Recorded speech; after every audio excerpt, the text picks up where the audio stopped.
Bismillahirrahmanirrahim. Assalamualaikum warahmatullahi wabarakatuh. Selamat siang. Perkenalkan, nama saya Abu Samad Serang, dosen pada jurusan Rekayasa Perikanan dan Kelautan, program studi Teknologi Penangkapan Ikan. Dalam hal ini saya mengampu mata kuliah yang sesuai dengan bidang ilmu saya, yaitu mata kuliah Teknologi Penangkapan Ikan. Mari ikuti saya untuk mengikuti proses perkuliahan. Mata kuliah yang saya ampu adalah mata kuliah Teknologi Penangkapan Ikan dengan kode mata kuliah PPL 244 pada mahasiswa semester 4 dengan jumlah SKS 4 SKS.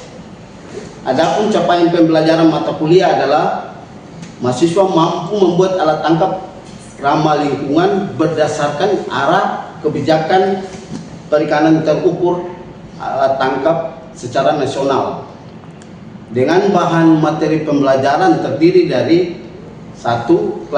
Klasifikasi alat tangkap metode penangkapan ikan, 2. Unit penangkapan ikan dengan peristilahan, 3. Rumpun sebagai alat pengumpul ikan, 4. Penggunaan cahaya lampu dengan teknologi akustik sebagai alat bantu penangkapan ikan, 5. Remote sensing dan SIG untuk perikanan, 6. Metode penangkapan ikan dengan pukat cincin atau pusen, jaring gillnet. Terus 7. Metode penangkapan ikan dengan alat bagan lift net. Dan 8. Metode penangkapan ikan dengan pancing atau line fishing. 9. Penangkapan ikan secara illegal fishing. Dan 10. Metode penangkapan ikan dengan perangkap sero dan bubu. 11. Konsep penangkapan ikan ramah lingkungan dan berkelanjutan. Metode penilaian dan pembobotan terdiri dari aktivitas partisipatif pertama, yang kedua hasil praktikum atau proyek, ketiga kognitif atau pengetahuan tugas, dan keempat kognitif pengetahuan hasil dari ujian tengah semester, dan yang kelima kognitif pengetahuan hasil dari ujian akhir semester. Materi yang saya ajari terdiri dari 16 kali tatap muka, terdiri dari 14 kali penyampaian materi perkuliahan, dan 2 kali terdiri dari 1 untuk ujian tengah semester dan satunya lagi untuk ujian akhir semester. Proses pembelajaran dilakukan dengan interaksi 2 arah antara dosen mahasiswa dengan proses tanya jawab dan diskusi serta kolaboratif dalam membahas pokok-pokok persoalan atau pertanyaan-pertanyaan yang timbul dalam materi pembelajaran.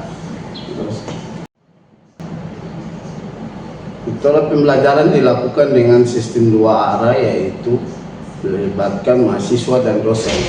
Dalam hal ini memberikan pertanyaan, diskusi, dan kolaboratif dalam membahas persoalan-persoalan terkait dengan materi yang disampaikan. Selain itu juga dilakukan dengan proses presentasi materi pada tugas-tugas yang diberikan dengan membahas project basic learning pada kegiatan praktikum. Perkuliahan kita hari ini pada pagi ini kita bisa mulai. Bismillahirrahmanirrahim. Assalamualaikum warahmatullahi wabarakatuh dan selamat pagi buat adik-adik sekalian. Hari ini kita akan memulai dengan mata kuliah Teknologi Penangkapan Ikan dengan sub CTMK, yaitu terkait dengan alat tangkap bagan atau sering disebut dengan lift net. Sebelum kita memasuki pembahasan terkait dengan alat tangkap bagan atau lift net, kita perlu saya dalam hal ini perlu menjelaskan sub CTMK dari pertemuan ke-10 ini. Intinya bahwa selesai proses perkuliahan mata kuliah ini diharapkan mahasiswa mampu melakukan aktivitas penangkapan atau mampu menjelaskan aktivitas penangkapan dengan alat tangkap lift net atau yang disebut dengan bagan. Untuk itu kita masuk pada pokok bahasan. Perlu saya ingatkan, ini gambar apa kira-kira menurut dari mahasiswa? Penasaran nggak kenapa harus alat ikan sate? Tahu nggak? alat penangkapan apa yang bisa menangkap ikan sarden ini? Saya kira dari penasaran, maka mari kita bahas dalam pokok pembahasan kali ini.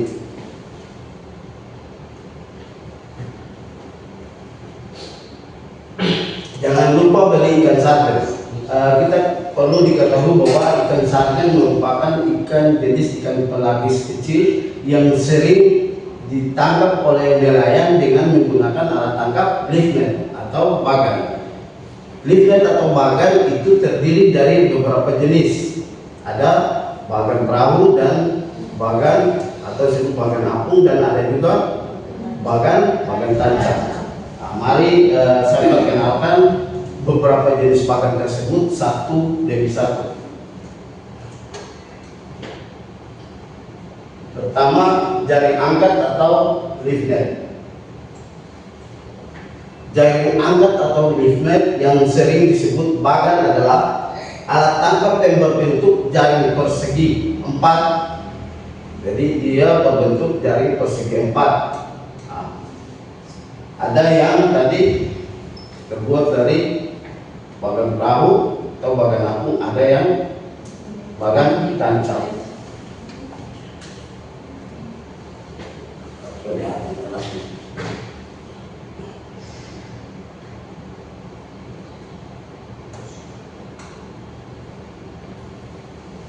Kata kunci alat penangkap ikan. Alat penangkap ikan ini kalau yang bagan perahu atau bagan apung dia sifatnya mobile atau dapat berpindah tempat. Tapi kalau bagan tancap maka dia tidak bisa berpindah tempat. Dia hanya berada pada titik perairan tersebut. Alat tangkap ini lebih banyak menggunakan atraktor cahaya sebagai daya pikat atau daya tarik agar ikan bisa datang pada titik kumpul tersebut sehingga aktivitas penangkapan bisa dilakukan.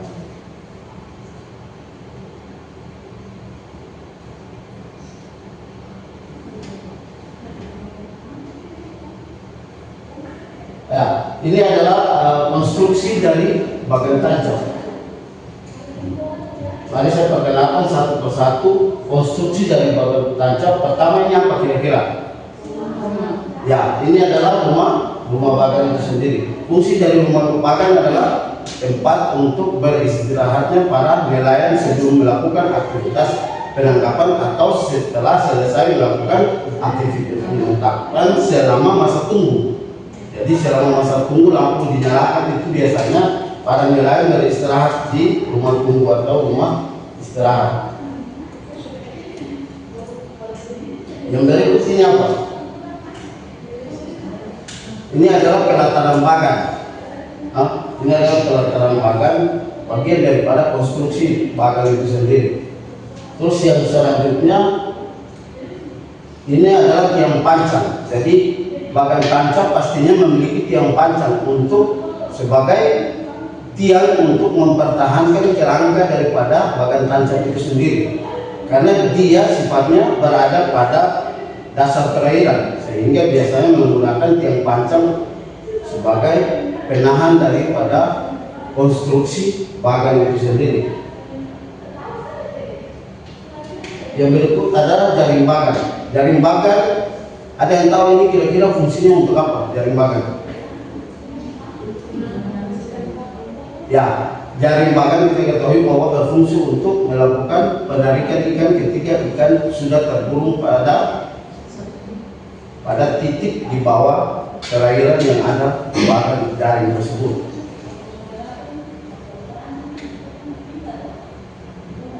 Yang berikut adalah gelang pengangkat jaring.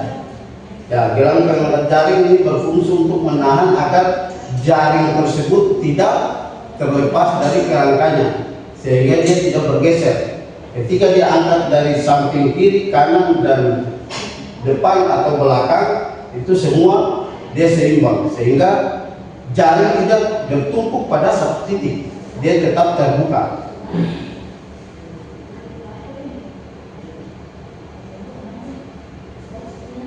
Yang berikut adalah pemberat. Fungsi pemberat ini apa kira-kira ada yang tahu?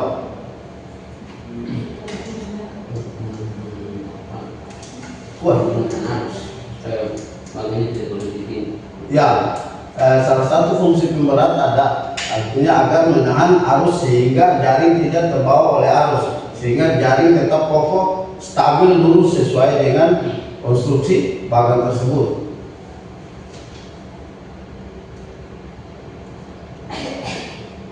Ini adalah tali dan penggulung atau sering digunakan kalau di ini disebut dengan katrol. Berfungsi untuk apa? Kira-kira yang tahu? Ya, jaring tali penggulung ini berfungsi untuk mengangkat jaring atau menurunkan jaring. Pada saat proses setting atau apa? Atau hauling. Ya, pada saat proses setting atau hauling. Setting itu proses penurunan. Hauling artinya proses pengangkatan jaring. Jadi ini berfungsi untuk menurunkan dan mengangkat jaring. Karena ini sudah dikaitkan di 4 persegi talinya, sehingga biasanya ada 2 petugas atau 2 tenaga nelayan bagan yang bertugas untuk melakukan penurunan dan pengangkatan jaring dengan menggunakan tali penggulung atau katrol diputar.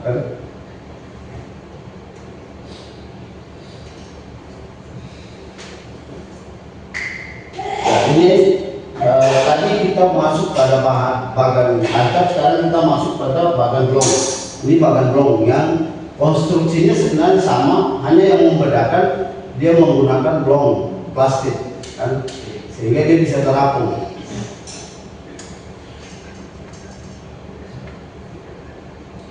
Ini adalah bagan perahu.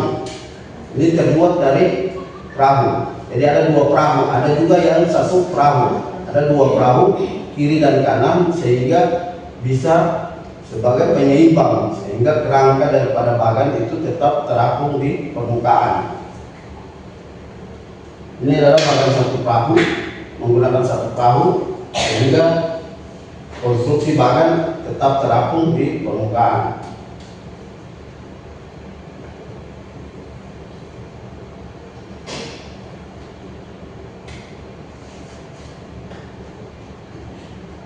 Ini gambaran daripada konstruksi bagan rakit yang terbuat dari bambu. Ada juga yang terbuat dari bambu atau disebut bagan rakit, dan bagan perahu. Ini yang satunya menggunakan bambu, yang satunya menggunakan perahu.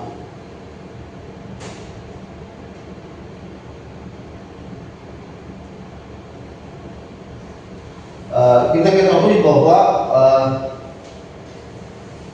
ikan yang ditangkap oleh alat tangkap bagan itu dia bersifat fotosintesis positif atau menyukai akan cahaya, sehingga biasanya bagan, alat tangkap bagan lebih banyak rata-rata menggunakan line fishing atau lampu sebagai pengikat atau penarik ikan agar dapat berkumpul pada titik lampu tersebut. Maka biasanya di bagan itu ada beberapa jenis lampu yang sering digunakan. Yang pertama jenis lampu pemikat di perikanan.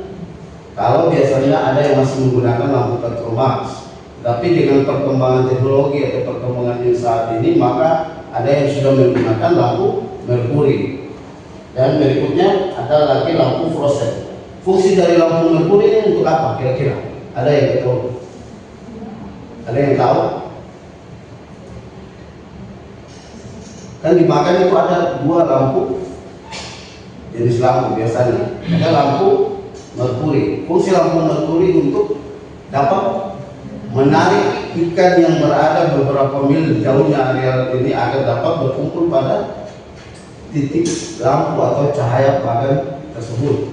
Sedangkan fungsi lampu fluorescent ini, ketika ikan sudah berkumpul datang, maka dia mengikat ikan agar tidak bisa lagi keluar pada titik lampu tersebut, cahaya lampu tersebut, sehingga ikan hanya berputar-putar pada titik di mana cahaya lampu berada pada permukaan perairan itu, sehingga mudah dilakukan aktivitas penangkapan. Kira jelas 2 jenis lampu itu memiliki fungsi yang berbeda. Biasanya ketika lampu ini dinyalakan, lampu merkuri dinyalakan, setelah ikan berkumpul hadir, maka lampu merkuri dimatikan, tinggal lampu fluorescen, sehingga titik penyebaran cahaya lampu itu tidak menyebar, tidak membias. Maka ikan hanya berputar-putar pada titik lampu fluorescen tersebut.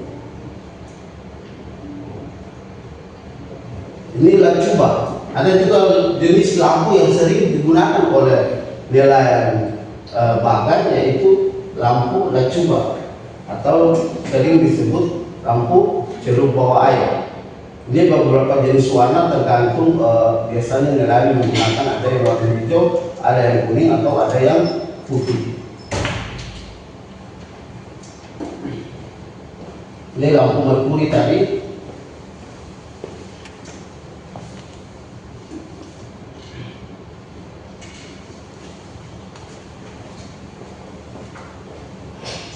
Ya, cara pengoperasian pertama pasti ketika nelayan pada sore hari jam 5 nelayan bertolak dari fishing base menuju ke fishing ground. Setelah sampai mereka di fishing ground atau sampai mereka di bagan, mereka pertama melakukan apa? Menyalakan lampu. Setelah menyalakan lampu, maka biasanya proses penurunan jaring atau proses setting dilakukan. Itu pengoperasian pertama. Lalu yang berikutnya immersing atau masa tunggu. Ketika sudah gelap terbenamnya matahari karena lampu sudah dinyalakan, maka mereka menunggu atau disebut dengan immersing, masa tunggu. Menunggu agar ikan dapat masuk pada bagan atau berkumpul pada cahaya lampu yang sudah dinyalakan. Ketika ikan sudah berkumpul, biasanya ada dalam aktivitas penangkapan bagan itu dalam satu malam itu bisa melakukan aktivitas 2 kali hauling, 2 kali setting, 2 kali hauling, tergantung hasil tangkapan.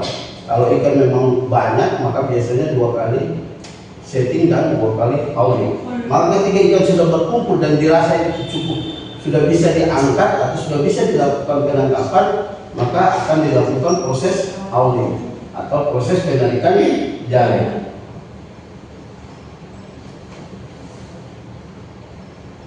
Sebelum masuk ke pembahasan berikut, mungkin ada pertanyaan dari mahasiswa. Silakan. Terima kasih atas kesempatan memberikan. Di sini saya mau bertanya kenapa ikan suka pada cairan. Oke, baik, terima kasih. Pertanyaan teman sangat bagus sekali, bahwa kenapa ikan suka akan cahaya. Saya kira sifat ikan kenapa suka akan cahaya, diketahui bahwa ikan memiliki sifat yang namanya fototaksis positif, artinya suka atau menyukai akan cahaya. Sehingga ketika nelayan bagan menyalakan lampu, sudah pasti beberapa jenis ikan pelagis, khususnya pelagis kecil seperti ikan sardin, ikan teri, ikan layang akan datang mendekati cahaya lampu, sehingga tadi disebut memiliki sifat fototaksis positif atau menyukai akan cahaya atau terpikat akan cahaya. Itu kira-kira jawaban.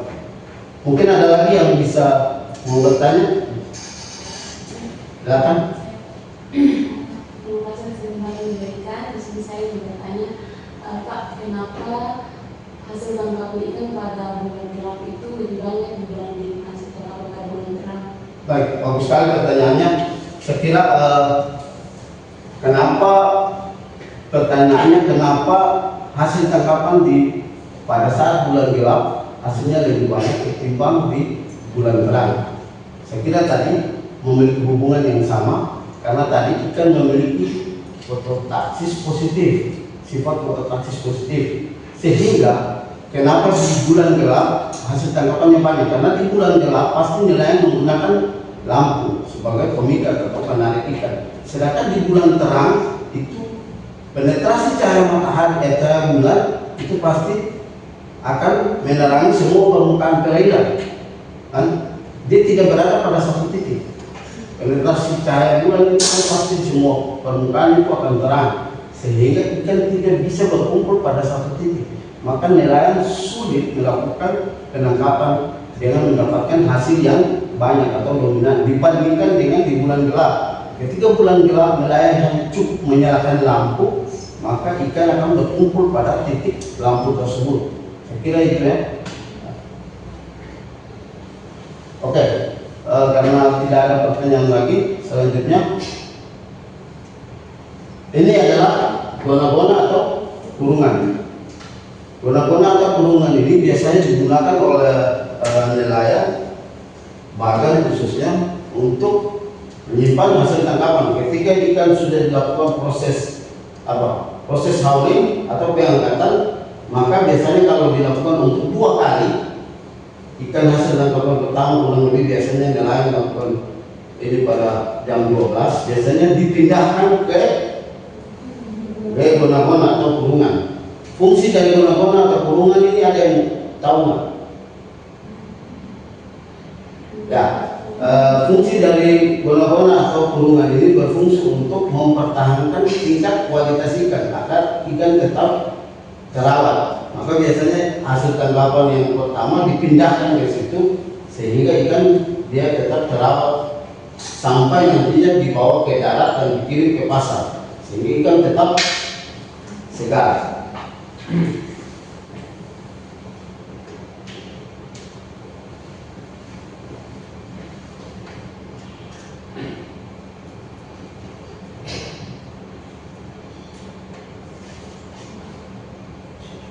Ya, ini adalah ada yang tahu kan? Ini apa?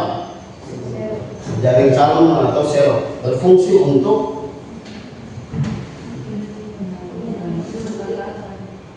apa? Berfungsi untuk ketika atau menyukap ikan dari jaring induk dipindahkan ke gona-gona atau sebaliknya dari gona-gona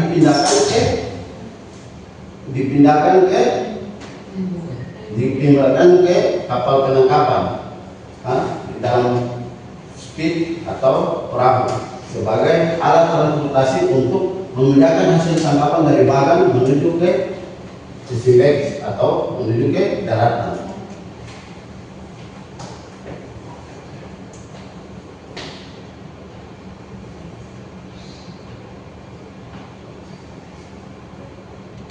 Ya, ini adalah beberapa jenis hasil tangkapan dari bagan, baik itu bagan tancap maupun bagan perahu.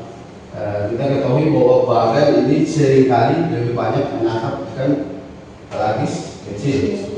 Kenapa ikan disebut ikan pelagis kecil? Ikan pelagis yang ukurannya sangat kecil yang hidup di permukaan perairan.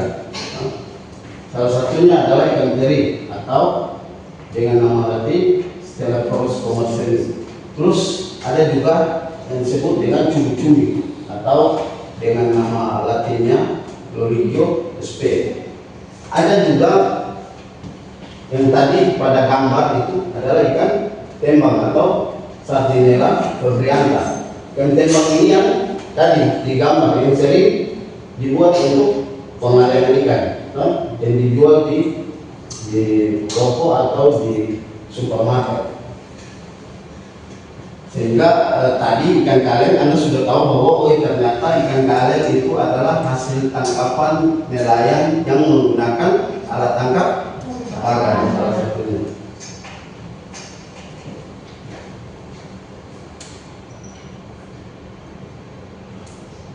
Ini ada juga bertarik dan ada juga lain.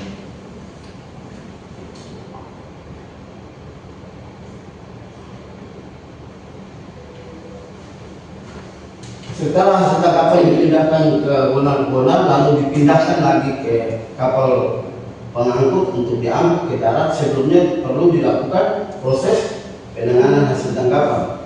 Fungsi dari proses penanganan ini untuk apa?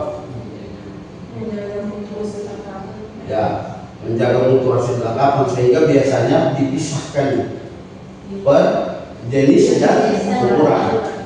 Per jenis dan ukuran. Sehingga biasanya kalau ada ikan yang ukurannya agak besar dan kecil, ada ikan teri dan ikan layang dipisahkan per jenisnya. sehingga proses penanganannya tidak sampai tumpang tindih. Karena kalau sampai tumpang tindih, maka sudah pasti kualitas daripada ikan tersebut akan buruk atau cepat rusak atau membusuk.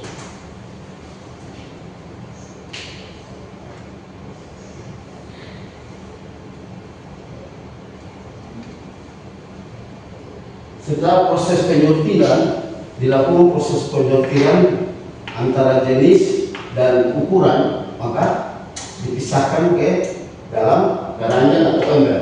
Jadi contohnya dipindahkan ke dalam keranjang atau ember, itu sudah melalui proses penyortiran. Ada ikan teri sendiri, ikan tembang sendiri, ikan layar sendiri.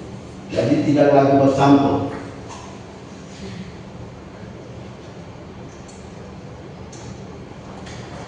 Baik, terima kasih.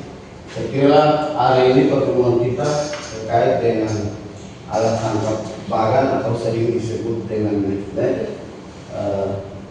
Sebelum saya akhiri pertemuan kita pada pagi hari ini, mungkin masih ada pertanyaan, silakan.